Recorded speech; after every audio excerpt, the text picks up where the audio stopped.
Hello everyone, I am Dr. Shafila.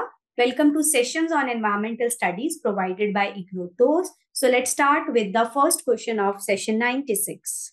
So question is, global climate is threatened by increase in concentration of. So global जो climate है, overall जो हमारा climate है, वो किससे climate change किसके कारण हो रहा है, या we can say जो global warming है वो किसके कारण हो रही है, या ग्लोबल जो क्लाइमेट है वो किसके कारण थ्रेटेंड है, ठीक है, किसकी कंसेंट्रेशन इंक्रीज हो रही है। Options are oxygen, nitrogen, water vapours, green house gases. देखो अगर हम ऑक्सीजन की बात करें, नाइट्रोजन की, oxygen and nitrogen are the components of air. अगर हम एयर कॉम्पोजिशन की बात करें, मेजर जो है कॉम्पोजिशन में एयर में, that is nitrogen 78% and almost 21% is oxygen. तो ऑक्सीजन एंड नाइट्रोजन तो आपकी एयर के लिए थ्रेटन नहीं है, ग्लोबल क्लाइमेट के लिए थ्रेटन नहीं है। वाटर वेपर्स की बात करें अगर हम, and green house gases, so greenhouse gases, water vapor is also among the greenhouse gases. So this is very important thing जो maximum लोगों को नहीं पता, but water vapors are also green or also causing greenhouse effect. ठीक है, so greenhouse इस topic को we will discuss some like in upcoming video, some of the upcoming video we will definitely talk कि water vapors जो है आपकी green house gas कैसे हैं। सो अभी के लिए water vapours are the also causes greenhouse effect. ठीक है, so greenhouse gases क्या हैं? Greenhouse gases are the gases which allow the incoming UV radiation to enter the lower atmosphere of the earth but doesn't allow the outgoing heat radiations or infrared radiations to go back. In fact, they do absorb those outgoing radiations. So उनको absorb करने के कारण क्या हो रहा है, आपके lower atmosphere का जो टेम्परेचर है दैट इज इंक्रीजिंग। सो जिसको हम बोल रहे हैं कि ग्लोबल वार्मिंग हो रही है, that ultimately causes the climate change. ठीक है, सो ग्लोबल क्लाइमेट जो है वो किसकी कंसंट्रेशन के इंक्रीज होने के कारण थ्रेटेंड है?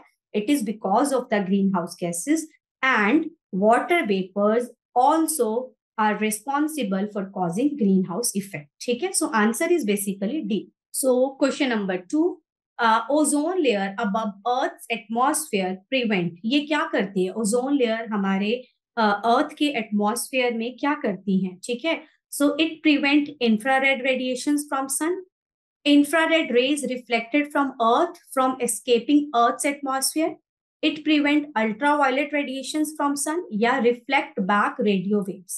So देखो अगर infrared radiation from sun की बात करें, ये मतलब ओजोन जो है basically it protect us from UV radiations that are coming from the sun. ठीक है, ओजोन लेयर अगर हम स्ट्रेटोस्फेरिक ओजोन की बात करें, so there is a layer in stratosphere which protect us from harmful UV radiations. So अगर वो harmful UV radiations आपकी अर्थ पे आती हैं तो मेजर 3 impacts are, हम लोगों की इम्यूनिटी वीक हो सकती है, we may have skin cancer, or your young animals they may become blind. So these are 3 important या 3 impacts of main impacts of ultraviolet radiations. So अगर हम बी पॉइंट की बात करें, बी पॉइंट इज वो कौन करती है? B point green house gases. So green house gases basically जो इंफ्रारेड रेडिएशन रिफ्लेक्ट बैक होके जाती है फ्रॉम अर्थ एटमॉस्फेयर, उसको जाने नहीं देती है। सो वो करता है आपका green house gases. But ozone layer जो है वो क्या करती है? See, it prevent ultraviolet radiations from the sun. It prevent us from the ultraviolet radiations that are coming from the sun. Which of the following would be a natural pollution? कौन सा natural pollution है? Anthropogenic नहीं है। Anthropogenic means man made, मतलब जिसके लिए हम लोग रिस्पॉन्सिबल है। Options are forest fire, eutrophication, occurrence of smoke या occurrence of nitrogen oxide in atmosphere. ठीक है, सो अगर हम फॉरेस्ट फायर की बात करें, it may be natural, it may be man made. So normally जो आपकी फॉरेस्ट फायर है वो नेचुरल है। ठीक है, so forest fire is a natural pollution. Eutrophication क्या है? You can see a picture on screen. इस पूरी सिचुएशन को हम लोग यूट्रोफिकेशन बोलते हैं या फिर इसको हम एल्गल ब्लूम बोलते हैं। सो पूरे आपको पानी में क्या दिख रहा है? एक एल्गी दिख रही है पानी में, पूरी एल्गी, और आपको दिख रहा है कि फिश जो है वो डाई हो चुकी है ना, फिश इज डाइड, है ना। सो यूट्रोफिकेशन या एल्गल ब्लूम क्या है? जब आपके पानी में एक्सेस अमाउंट ऑफ न्यूट्रिएंट्स है, ठीक है, we have already discuss this in like बिल्कुल स्टार्टिंग में, बिल्कुल स्टार्टिंग के जो हमारी वीडियोस हैं, ऑलरेडी हम लोगों ने दो चीजें डिस्कस करी थी when we were discussing about food chain. So हम लोगों ने बायोमैग्निफिकेशन एंड यूट्रोफिकेशन बहुत अच्छे से डिस्कस करा था। You can go back to the previous slides. In fact the starting की जो स्लाइड्स हैं, वीडियोस हैं, यू कैन गो बैक और वहां पे you can refer like eutrophication या बायोमैग्निफिकेशन क्या होता है। सो अभी के लिए I will give you just a brief. Eutrophication क्या है? अगर आपके पानी में एक्सेस अमाउंट ऑफ न्यूट्रिएंट्स है तो एल्गी ग्रो कर जाती है। एल्गी ग्रो करती है बहुत बुरे तरीके से, तो उसको हम बोलते हैं एल्गल ब्लूम हो गया। एल्गल ब्लूम होने से क्या है, पानी में डिजोल्व ऑक्सीजन कम हो रही है, सनलाइट कम हो रही है, जो एक्वाटिक एनिमल्स हैं वो मर जाते हैं, ठीक है। So this situation is eutrophication. And eutrophication किसके कारण है? हम लोगों के कारण है, क्योंकि हमारे कारण पानी में पॉल्यूटेंट आए या न्यूट्रिएंट्स आए। Occurrences of smoke. अच्छा, जब मैं बात कर रही हूँ पॉल्यूटेंट एंड न्यूट्रिएंट की, eutrophication is because of nutrients only. Pollutant के कारण यूट्रोफिकेशन नहीं होता, पॉल्यूटेंट के कारण बायोमैग्निफिकेशन होता है। बट यूट्रोफिकेशन, न्यूट्रिएंट कहाँ से आए? न्यूट्रिएंट्स आए जब तुम एग्रीकल्चरल फील्ड में excess amount of fertiliser use करते हो। When you are using fertilisers excess amount में, कुछ फर्टिलाइजर आपकी प्लांट की ग्रोथ के लिए आपको जरूरी है, सॉइल को वो फर्टाइल बना रहे हैं, बट जो एक्सेस अमाउंट ऑफ फर्टिलाइजर है they come down with water, water के साथ वो नीचे आ जाते हैं आपके एक्वाटिक वाटर बॉडी में। सो पानी में न्यूट्रिएंट है, पानी में आपके क्या ग्रो कर जाती है? Algae. So this is eutrophication. तो इसका रीजन क्या है? हम लोग। Occurrences of smoke. So smoke का रीजन भी क्या है? हम लोग हैं, हम लोगों की एक्टिविटीज, हमारा इंडस्ट्रियल पोल्यूशन, हमारा व्हीकलर पोल्यूशन जो है वो रिस्पॉन्सिबल है स्मोक बनाने के लिए। Occurrence of nitrogen oxide in atmosphere. Nitrogen oxide which further leads to acid rain. This is also because of human activities. We are burning fuel, we are burning fuel in thermal power plants, in industries, so जिसके even in your vehicle, सो जिसके कारण air में nitrogen oxide जो है वो increase हो रहे हैं। So which of the following is a natural pollution? That is forest fire. Moving on to the question number 4, which of the following statement is incorrect? कौन सी स्टेटमेंट इनकरेक्ट है? Carbon monoxide is major environment pollutant. This is true. Carbon monoxide जो है वो एक environment pollutant है। This is true. All pollutants are not waste. This is false, this is incorrect. क्योंकि pollutant हम किसको कह रहे हैं? जो वेस्ट है। सो सारे पोल्यूटेंट्स आपके क्या हैं? वेस्ट हैं। अगर वो ना होंगे तो अगर हम वेस्ट जनरेट ही ना करें तो पोल्यूशन ही नहीं होएगा, ठीक है। सो जितने आपके पोल्यूटेंट हैं, चाहे वो वाटर पोल्यूटेंट है, चाहे वो सॉइल पोल्यूटेंट है, चाहे वो आपके एयर पोल्यूटेंट हैं, सारे ही बेसिकली वेस्ट हैं। जो वेस्ट गैसेस निकल रही हैं, वेस्ट वाटर निकल रहा है, वेस्ट आपके घरों से वेस्ट निकल रहा है, basically those are causing pollution. तो सारे पोल्यूटेंट बेसिकली क्या है? आपके वेस्ट है। सो दिस इज इनकरेक्ट, जहां पे लिखा हुआ है all pollutants are not waste, in fact are waste. Nitrogen and magnesium can pollute water. True है, नाइट्रोजन एंड मैग्नीशियम जो है वो पानी को पल्यूट कर सकते हैं। नाइट्रोजन में के कारण अगर नाइट्रेट्स बनते हैं, that may lead to blue baby syndrome. So nitrogen and magnesium भी आपके पानी को पल्यूट कर सकते हैं। This is correct. Lichens are affected by sulfur dioxide. We have already discussed lichens. Lichens is a symbiotic relationship between fungus and algae. So जिसमें basic characteristics, ज्यादा characteristics जो होती हैं, dominating characteristics are from fungus. Lichens they look like a leaf. आपको किसी rock के ऊपर या ट्री के ऊपर एक लीफ दिखेगा, बट वो लीफ नहीं होएगा चिपका हुआ, फ्लैटेंड, वो लाइकन है। एंड लाइकन का जो नंबर है, पॉपुलेशन है, वो डिक्लाइन करती है when there is more sulphur dioxide in your air. So sulphur dioxide के कारण लाइकन जो है वो अफेक्ट होते हैं। This is also correct. So A C D are correct, however B is incorrect, ठीक है। So answer is B. Last question, the soil pollutants that affect the food chain and food web. कैसे वो affect करते हैं food chain को या food web को?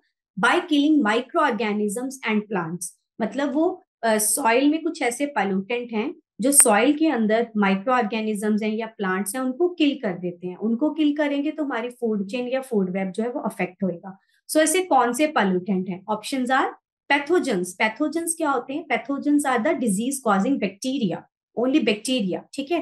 Chemical fertilizers. देखो fertilizers normally fertilizers are making our soil fertile, वो हमारी सॉइल को न्यूट्रिएंट्स देते हैं. ऑब्वियसली एक्सेस अमाउंट ऑफ अगर फर्टिलाइजर यूज करेंगे वो हमारे प्लांट के लिए अनहेल्दी है, बट स्टिल अगर हम फर्टिलाइजर्स की बात करें they do make our soil fertile. Agricultural waste may be manure, it may be mud soil, it may be bagasse, it may be stubble. So agricultural waste जो है definitely उसमें अगर तुम कोई केमिकल यूज कर रहे हो तो वो एग्रीकल्चरल वेस्ट तुम्हारे पानी को वेस्ट खराब कर रहा है, पल्यूट कर रहा है. बट जनरली एग्रीकल्चरल जो वेस्ट है वो माइक्रो ऑर्गेनिज्म या प्लांट को कम इम्पैक्ट करेगा, किल कम करेगा. ठीक है. Pesticide, paste means any type of insect, yeah, and side means kill karna. So pesticide is a chemical which is killing an organism. That organism can be fungus, that organism can be insect, ठीक है, that can be herb also. So pesticide जो pest को मारता है. ठीक है. So जो pesticide है, when you are using excess amount of pesticide in your soil, तो क्या है आपके क्रॉप्स के ऊपर अगर आप यूज कर रहे हो एक्सेस अमाउंट ऑफ फर्टिलाइजर, सो जो एक्सेस है कुछ तो आपका पेस्ट को किल करने में. So according to research 80 to 90% जो आप पेस्टिसाइड यूज कर रहे हो that get wasted to kill the non target species. Only 10 to 5% ही 5 to 10% ही एक्चुअल में पेस्टिसाइड आपका यूज होता है to kill the target pest. Otherwise, rest is wasted. 90% is wasted to kill the non-target species. And even अगर तुम pesticide spray कर रहे हो, आपके एयर में पेस्टिसाइड जा रहा है, आपकी सॉइल में पेस्टिसाइड जा रहा है, रेन के कारण जो एयर में पेस्टिसाइड है it come down to the soil, और वो आपकी सॉइल में जो माइक्रो ऑर्गेनिजम्स है, जो फ्रेंड्स हैं, फ्रेंडली माइक्रो ऑर्गेनिजम्स हैं लाइक अर्थवॉर्म्स, उन माइक्रो ऑर्गेनिजम्स को या इवन प्लांट्स को किल कर देते हैं. कौन? पेस्टिसाइड. अगर माइक्रो ऑर्गेनिज्म या स्मॉल प्लांट्स आपके किल होते हैं, which are the base of plants are the base of food chain. ठीक है. Micro organisms they again play a major role in decomposing the organic matter, जिसके कारण आपके माइक्रो ऑर्गेनिज्म के कारण आपके nutrients they come back to the soil. वो cycle बनता है, आपका न्यूट्रिएंट साइकिल बनता है. So both micro organisms and plants are important. ठीक है. इन दोनों को किल करने के लिए कौन रिस्पॉन्सिबल है? पेस्टिसाइड. अल्टीमेटली इनको किल करने के बाद पेस्टिसाइड क्या कर रहे हैं? They are affecting the food chain and food web. So answer is D. So this was the last question of the session. So learners, those who are doing either PG or UG degree from IGNOU Dost is there to help you out. We at IGNOU Dost are providing live and recorded classes. We are giving value added notes to our learners, and we are also helping you for your exam through Exampedia. In IGNOU Dost, a continuous support from professional mentors is there. Mentors will be from your subject area only, and they will be helping you in completing and submitting the assignments for your career development and even for scaling the personal and social development. For more information, you can reach us out on the number 7594939297 via call or WhatsApp. You can also visit the official website of IGNOU Dost. Thank you. See you in the next session.